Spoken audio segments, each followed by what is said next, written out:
We'll start with Birmingham City, who are interested in a move for Alex Oxlade-Chamberlain.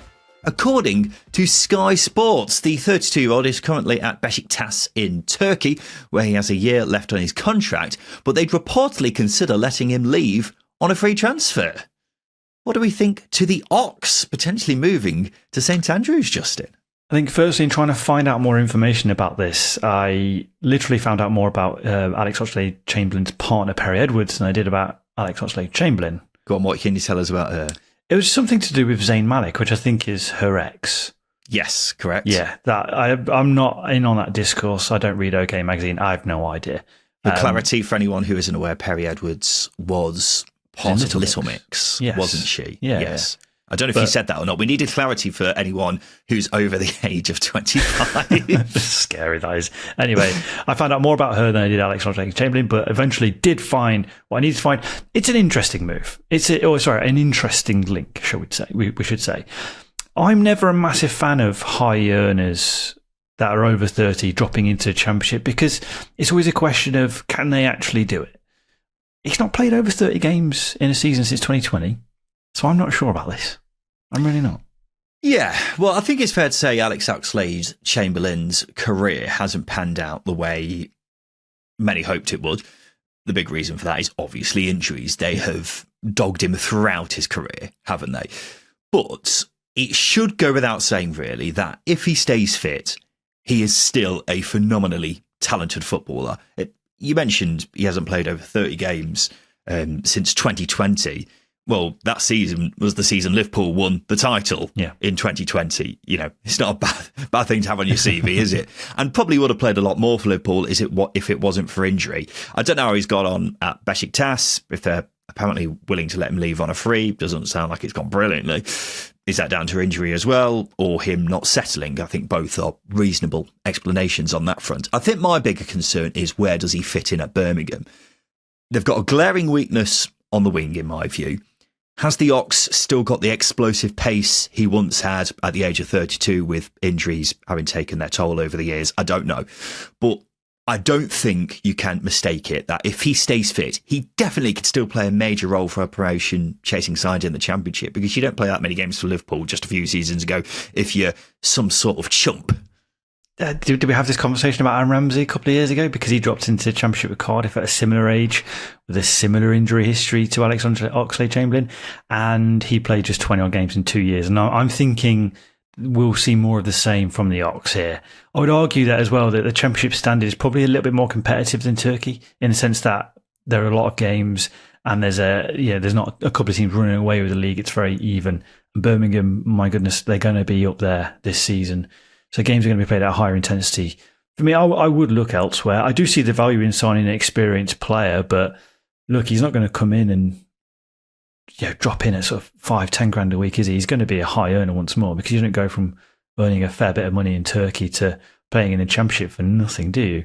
Especially when it's there's not an emotional link to the club at Birmingham like there would be at Southampton, which I prefer to see him go to be honest with you. And then at the end of the season, take over as caretaker manager after Will Steele's bungled it, and then we see a proper arc.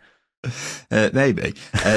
In fact, as far as the Ramsey comparisons go, what I would say on that is Aaron Ramsey would have been a high earner at a club who didn't have the most resources on earth, where I think Birmingham are a club with gigantic resources. And so if Alex Oxlade-Chamberlain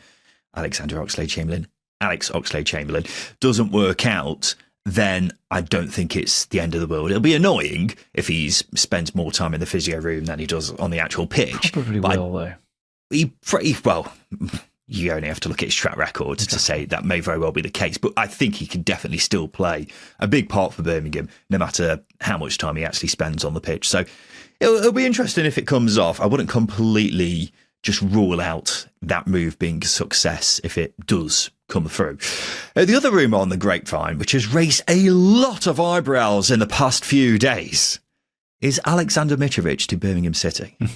The Serbian striker looks set to leave Al Hilal in Saudi Arabia, and reports over the weekend suggested Birmingham were interested. However, subsequent reports have since poured cold water on that, so it doesn't look like it's going to happen.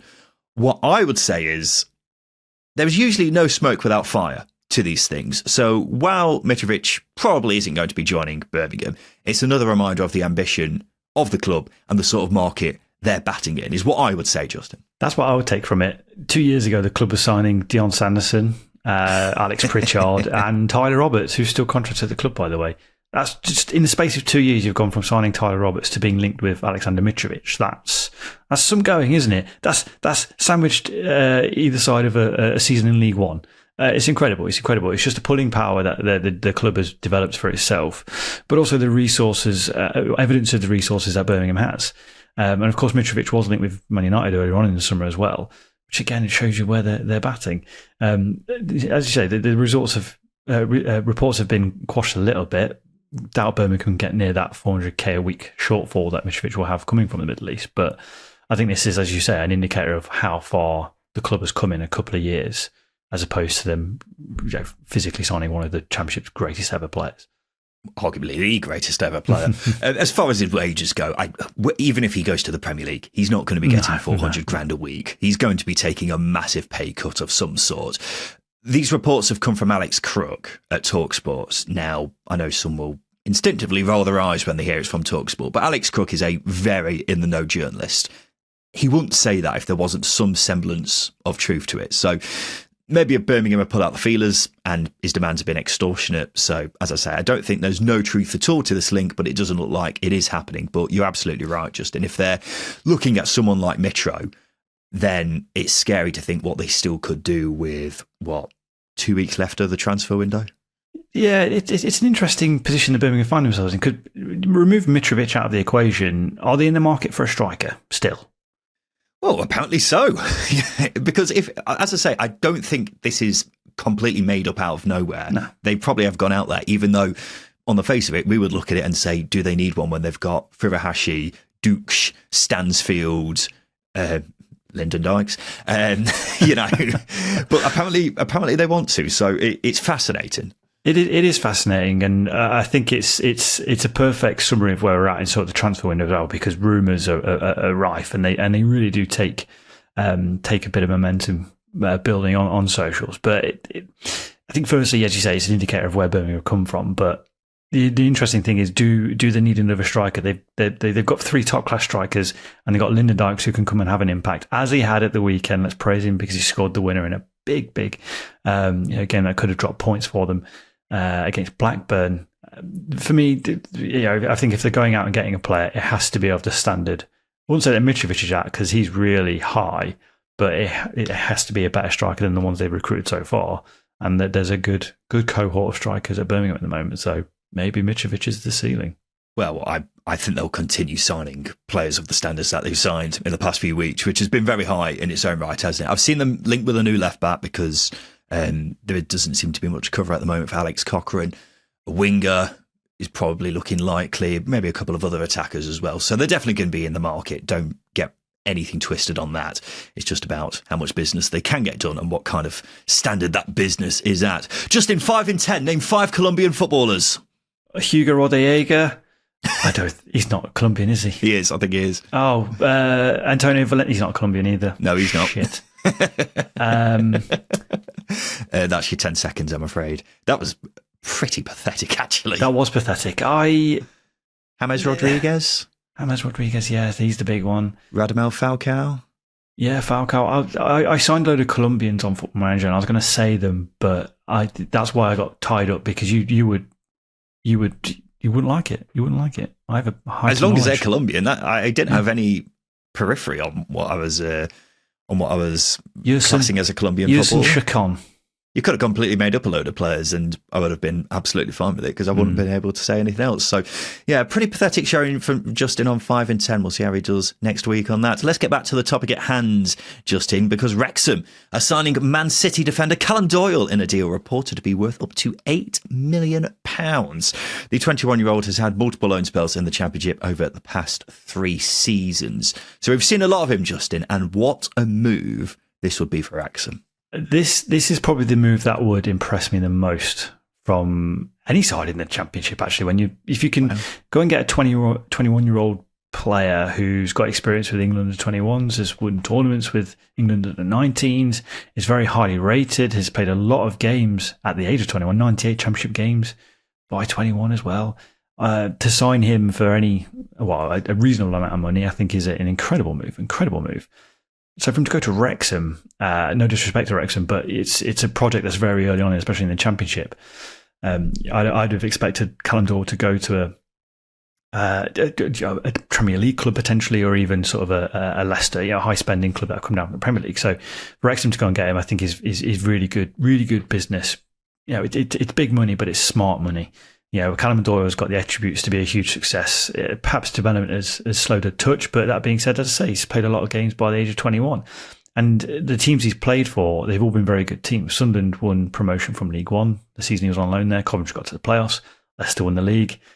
Norwich were a mess at times last season, but Doyle came out in good nick. So, yeah, I'm really, really impressed by this league. Yeah, absolutely. Callum Doyle is a serious talent. I think the vast majority of fans at every club he's been at will say he was brilliant for them. I think some of them are even interested in getting him back this summer. So, simply put, you must be a bloody good player to have over 150 appearances under your belt at the age of 21. He's versatile, can play at centre-back as well as full-back. He's great on the ball too. But the biggest thing for Wrexham is his ceiling is so high. We're talking about someone here who I fully expect to be a Premier League defender at some point, possibly even a future England defender. I wouldn't rule that out. And so this is the kind of big money signing by Wrexham that I can get on board with. We've spoken a lot about £2 million each for Kiefer Moore and Connor Cody, up to £10 million for Nathan Broadhead. Wrexham aren't going to get that money back. At least with Callum Doyle, all being well, they should make a very healthy profit on him in the long term if they're not in the Premier League with him, of course, at some point. That's it, isn't it? I think it's one of them where you can look at Wrexham's business and go, you signed pretty well, but they've overspent. But this is a good investment. This is a really good investment because ultimately, with a club like Wrexham who aren't on a trajectory into the Premier League yet, they need to make sure they are as sustainable as they can possibly be. Despite commercial income, they need to make sure that the players on the pitch, that the players that go out on the pitch are young, they're fresh, they're going to develop, and they've got a high ceiling than signing a 32-year-old for a couple of £1 million and significantly higher wages than a 21-year-old would have. So, yeah, it's really smart recruitment. It's really smart business. It's interesting to see how he's going to fit into sort of the Phil Parkinson mold, because the Callum Doyle that we know is a player that can mix his game up, but he's a very accomplished very composed ball-playing defender. And you want to use those attributes as much as you can, as opposed to not using them. That being said, he showed at Leicester and Norwich he's very good at hitting the diag, which again would suit a Phil Parkinson's team very well. Yeah, well, this deal will make Wrexham the biggest spenders in the Championship so far, according to Transfermarkt. As we keep saying, has all that money been spent as best as it could? Maybe not, but the ambition Wrexham have been showing this summer is very bold. And I tell you what, I'm looking at that team now, and when you add in all the new signings in there, I don't think there's many gaps anymore, as we were concerned about initially at the start of the summer, Justin, put it that way. Ipswich are continuing their quest for a new midfielder. They reportedly had a loan offer rejected by Newcastle for Lewis Miley, which would be a ridiculous move if that came off. Football League World is reporting that they've reignited their interest in Middlesbrough's Hayden Hackney, despite him rejecting Ipswich a few weeks ago. I did say I didn't think that one was done and dusted, Justin. It's not, necessarily going to be happening at this moment, but may still be a live one. Yeah, I expect. I'd be surprised if Hackney's at Middlesbrough come the end of the transfer window, because despite Ipswich's interest, I wouldn't be surprised if a Premier League club. I've seen West Ham sniffing a little bit. I used Everton as an example, just a club that's going to come in and panic buy a central midfielder who's got a high ceiling, if you like, a higher ceiling than signing a 28-year-old from, I don't know, anywhere else in Europe, who's just going to fix something for 6 months. I think with Hackney, you've got a player there who's got great energy, great composure. He's very good at arriving into the box, very good attributes for a number 8 midfielder, very good attributes. Do I expect him to go to Ipswich? I still don't think he will. I think he would be holding out for a Premier League move. But then again, I think Middlesbrough's start and their potential recruitment between now and the end of the window, that might entice him to stay there as well. This is going to be one of the most complex transfers I think we've got in the Championship this summer, because I don't think Ipswich would be as high on the list as maybe staying at Middlesbrough, because he's a local lad as well. Well, it could be one of the most expensive ever in the Championship if it comes off. I think the way I look at it is, if you're in Hayden Hackney's shoes, I assume the reason he rejected Ipswich is because he thought he could get a move to the Premier League. If we get to the final few days of the transfer window and that move still hasn't transpired, would he really say no to Ipswich if they came back in? Because they're basically the next best thing, aren't they, to a Premier League move, the favourites for promotion to the Premier League. So I think that deal is still a possibility, but they are being linked with other midfielders. Lewis Miley, as I say, might be one of those that happens towards the end of the window if circumstances change. Lewis Cook, Phil Billing, also been linked as well. So it looks like they're definitely going to get someone, and whoever it is, it looks like it's going to be someone very exciting. So we'll wait and see on that. Meanwhile, TalkSport is reporting that Ipswich have rejected a bid from Coventry for defender Luke Wolfenden. Any takes on that, Peachy? I think he's not going to be a starter, is he? He's not going to be a starter unless Ipswich go back to a back three. Then on that right hand side, he would be very capable. Right side is centre half. I think Coventry. I think all of this depends on Bobby Thomas. Obviously, we've seen a lot of interest in Bobby Thomas from Sheffield United, for example. So I think this would be a replacement for him with Wolfenden. He's a quick ball playing defender, so he suits. I just don't think he's going to sit there and be a number 2 or a backup centre back wherever he goes. I think he wants to play games. So I'd be surprised if he's at Ipswich come the end of the transfer window, because I can't see him getting ahead of Dara O'Shea or Jacob Greaves, and I don't expect McKenna to go back to a back three.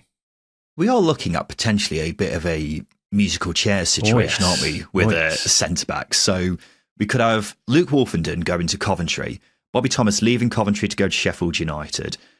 Then Coventry, I think they've also been linked with Charlie Hughes, haven't they, from Hull? Yeah. So there could be old, what's it called, like Magic Roundabout? Merry-go-round. Merry-go-round, that's what Magic I was looking for. Of centre-backs in the Championship in these next couple of weeks. So it's very, very interesting to see. We'll, of course, keep you updated with all the transfer news from across the Champo. Just before we take a quick break, Justin, we've had another email regarding bizarre injuries, which we've been talking about over the past week here on the pod. This is from Ross. I was playing in a cup final for my local team. We were drawing 2-2 with under 10 minutes to go when the opposition striker went through on goal, rounded our keeper and was about to slot the ball home. I managed to slide in to stop the ball going in and clattered the post. My leg was sore, but I played on. The game went to penalties and I stepped up to score mine as we won the cup. I went to the changing rooms with my ankle and leg throbbing, but I ignored it as the booze and celebrations began. After a heavy night out, I woke up with a hangover and the pain and swelling in my leg had become unbearable. I went to the hospital to get checked, and after an x-ray, I was told I had fractured my ankle, tibia and femur. Jesus Christ. The heroics, Justin, of not only taking a penalty with a broken leg, but also soldiering on for the night out afterwards. You have got to respect it. They're like traffic collision injuries, they are. That's mad. He must have gone into the post at a fair old wallop if he's managed to do that much damage to his leg as well. Yeah. I mean, apparently if you fracture your femur or break your femur, it's one of the most painful things you can experience as a human being, because your femur's your quad. It's in your thigh, yeah. Quad, yes. It's the thickest bone in your body. So if you fracture it, it fucking hurts. Is tibia your shin? Yeah, it's one of the shins. It's the tibia, fibula in your leg, and your ankle's your ankle, Ryan. Bit of anatomy there for you. There you go. My GCSE PE was really coming in there, wasn't it, with the bone knowledge? But yeah, I tell you what, you've really got to take your hat off to Ross there, because oh, gotcha. I mean, most of my mates flake out on nights out for no reason whatsoever. So going on a night out when it comes to three broken bones, fair play to the lad. Absolute legend in my eyes. But if you've got any more funny injuries or bizarre injuries, let us know. secondtierpod@gmail.com or just DM us on social media. Justin, we'll take a quick break. After that, we'll look at the latest regarding Sheffield Wednesday and the latest regarding Hull City and their transfer fee ban.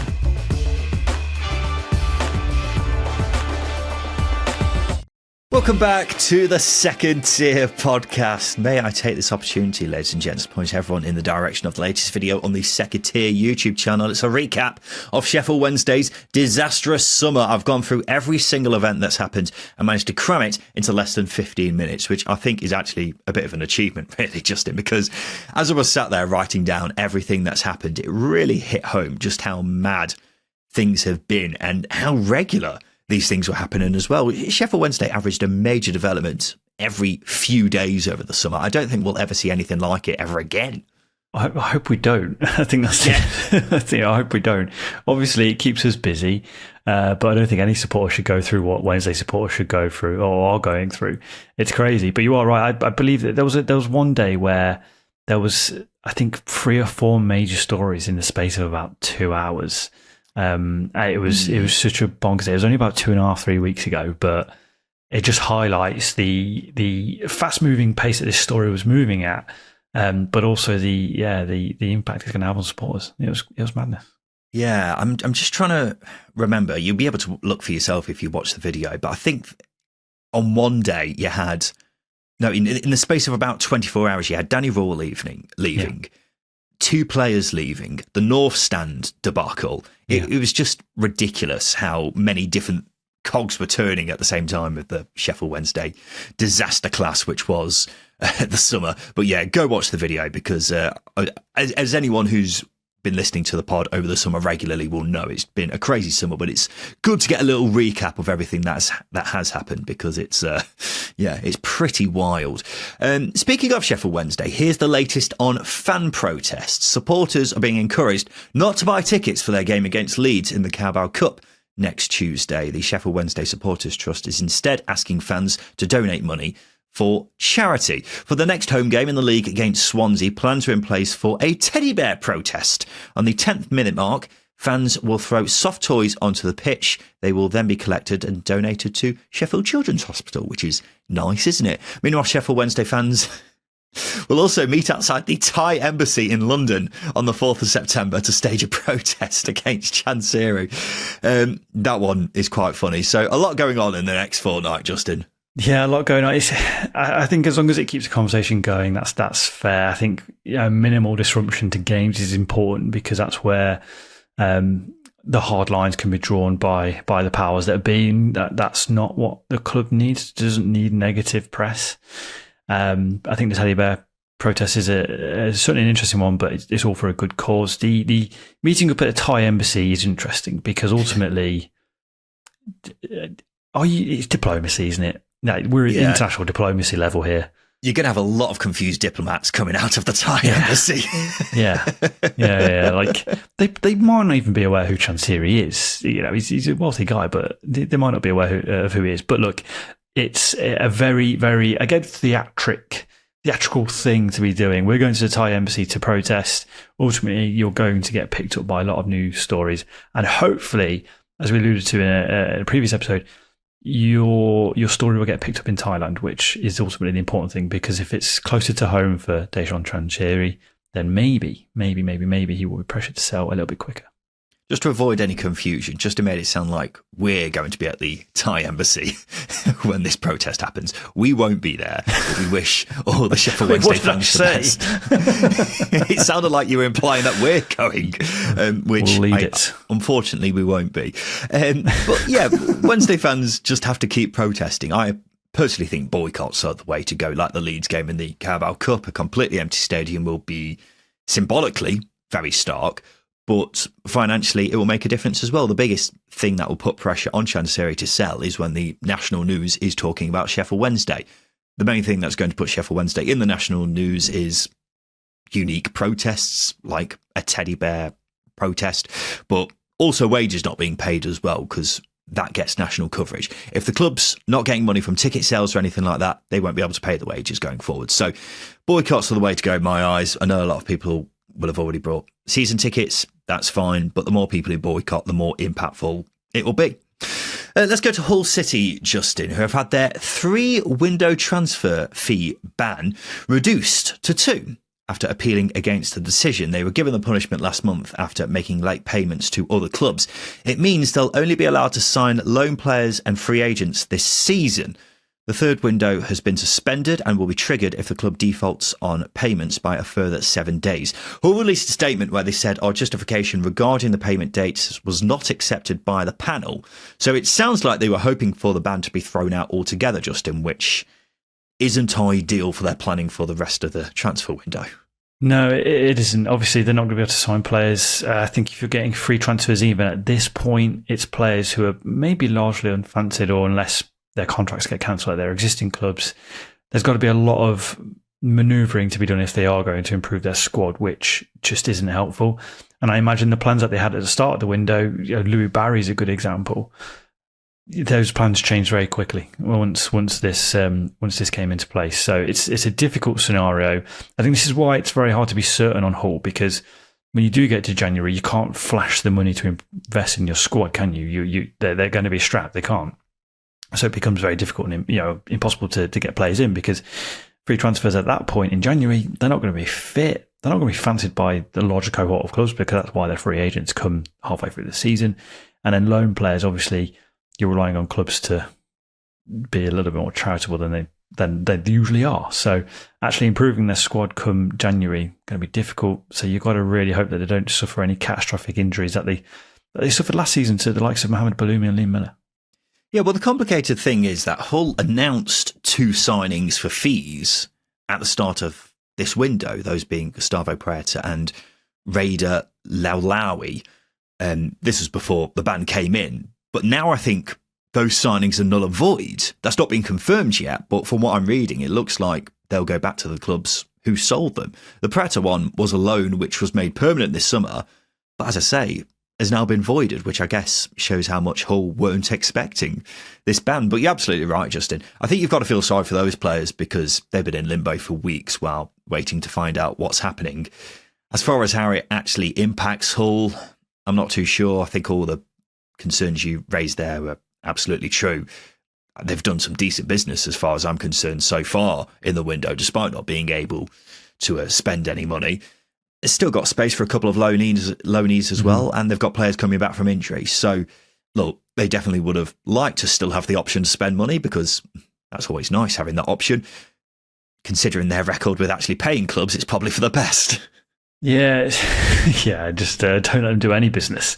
This is why I think there's so much uncertainty with Hull, because obviously the not paying clubs, although it's, as Aleksandar Charlie described as an oversight, there's no room for that in the modern game anymore. You can't do that, and unfortunately, Hull have been punished as a result of that, and that could seriously impact their season.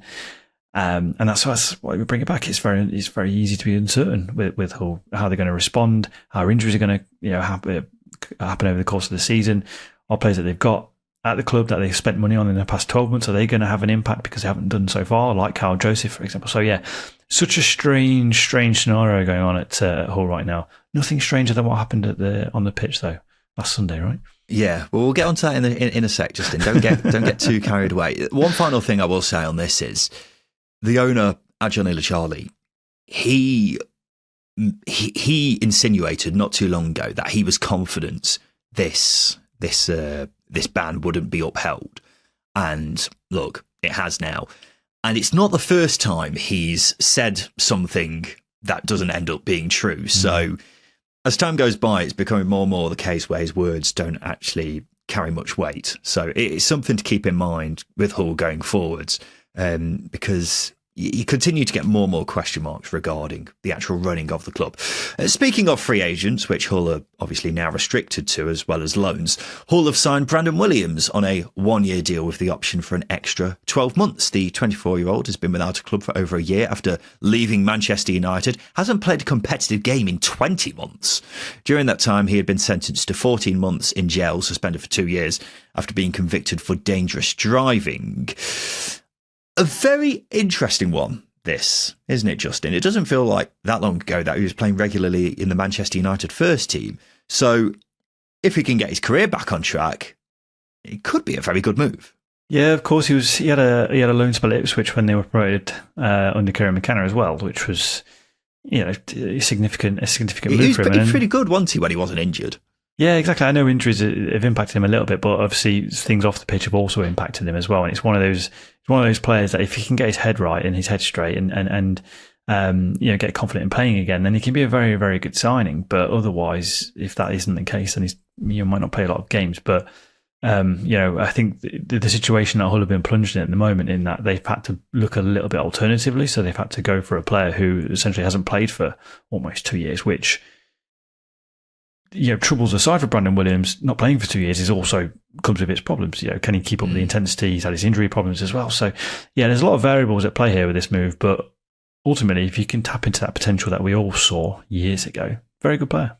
Yeah, well, it depends how much he's been looking after himself for the past 20 months. He's been playing a fair few non-competitive games for Hull. I think he was on the bench at the weekend as well. So, in time, if he does get back to the kind of level that he was at before, then he could be a very, very good player. And as we say, he's still only 24. Yes, he's had his problems off the pitch, but, we've seen wilder redemption arcs, if you will, in the past. So it could very well be the case with him. And as I say, not long ago, he was playing regularly for Manchester United. So it could be a very, very shrewd bit of business for Hull. I think they're pretty well stocked at a fullback anyway. But in time, he could be a very, very good move. By the way, did you see the video of the PA announcer at Hull at the weekend who was enthusiastic, shall we say? I think it's one of the most depraved things I've ever seen, Justin. I think it's one of the best things I've ever seen. I think it's absolutely fucking incredible. I implore people to go and watch it. It is the greatest. Do you want a intro. clip of it now? I absolutely do. Give it to me. Over on the far side is the South Stand. Good afternoon, South Stand. To the left is the Twist Tilton East Stand. Good afternoon, East Stand. And to your right is the North Stand. Good afternoon, North Stand.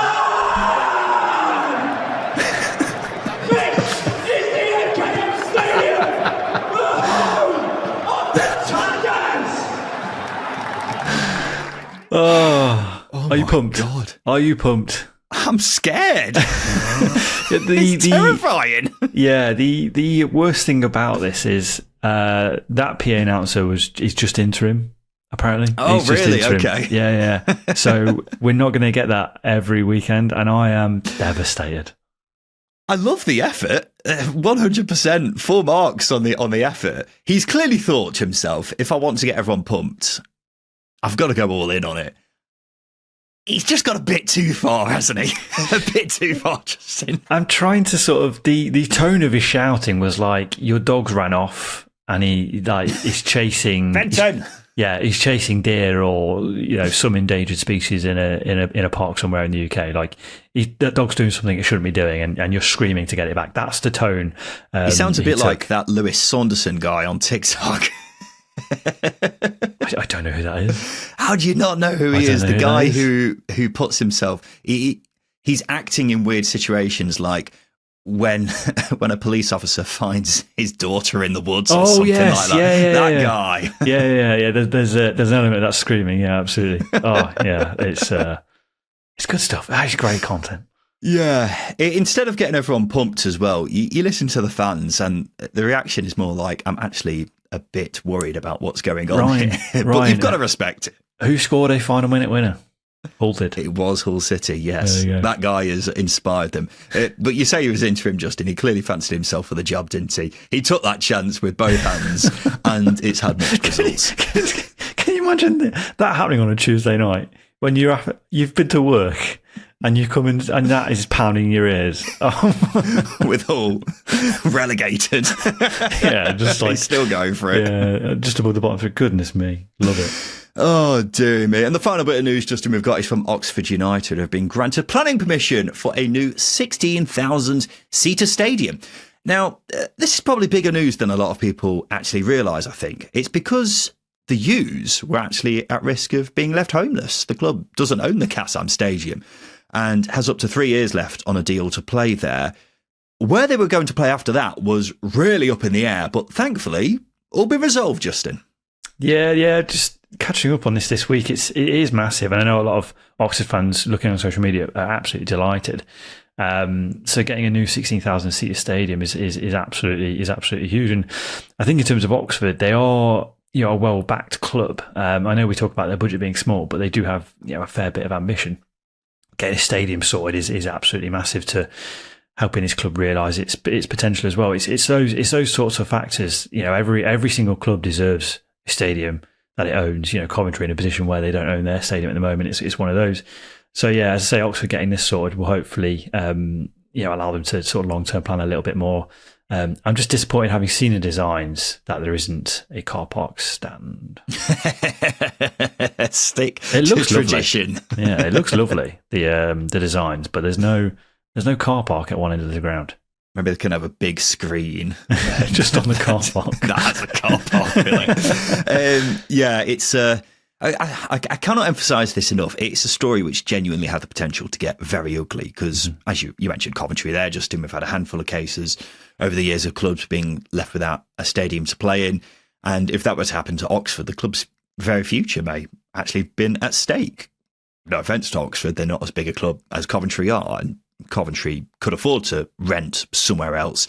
I'm guessing Oxford are a bit more limited on that front. Either way, it's shit having to play at another ground anyway, isn't it? So it's great news that they're getting a new stadium. I think for the club in the long term, they needed one anyway, because it does look a bit tin pot having a car park in view from the main camera when you're watching an Oxford game. Tell that to the fans who show up in vans and just sit on top of the van and watch the game. Hey, that's naughty. I don't encourage that. No, actually, wouldn't encourage it, but it's definitely good.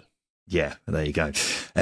But look, they'll be getting a bigger, more modern grounds, and that can go a long way to helping them grow as a club, as you're alluding to, Justin. But there we go, ladies and gents. This has been the Midweek Show here on the Second Tier Podcast. We'll, of course, be back again tomorrow with the preview show, looking ahead to all the action from across the Championship this coming weekend. So we look forward to seeing you then for that. But this has been the Second Tier Podcast. I've been Ryan Dilks. I've been Justin Peach. And a big thank you for listening.